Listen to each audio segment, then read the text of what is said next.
jaajëfal leen ci ànd bi ngeen di ànd ak ñun mbokku internet yu 5M TV Sénégal jaa ngeen jëf ci teewlu bi.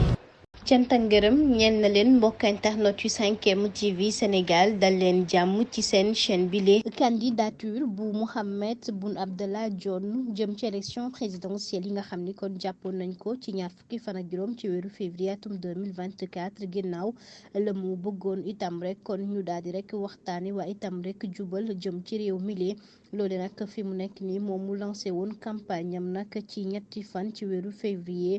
moom candidat bu coalition Dionne 2024 daal dinay kon addu rek wax ci situation bi nga xam ni jamono ji ñu ngi koy rek daal di dund mu jàpp ni guerre la ak manipulation ba ci conflit d'intérêt kon dëgg moo am ci mbir mi ginnaaw ñenn ci nag ca conseil constitutionnel yi nga xam ni kon jiiñ nañ leen ni dañ leen a guerre loole kon tey ji moo waral nag fi mu nekk nii mbir mi toll file mu ni kon crise bi nga xam ne jamono ji ñu ngi koy daal di dund jëm ci situation bu doy waar bi nga xam ni kon menacé nañu bu baax a baax jëm rek ci suñu crédibilité waaye itam rek bëgg lu leer ci élection yi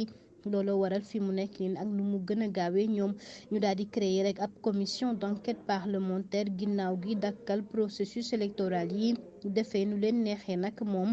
ca noone kon rek ñu waroon desandi ak règle électorale yi nga xam ni nag moom la ñu signé conseil constitutionnel moom mi nga xam ni kon moo yore caabi ji daal di wëyal mbir mi waaye mu mel ni defuñu ko benn yoon waaye moom ma ngay woote rek kon ginnaaw li nga xam ni moom la ñuy dund jamono ji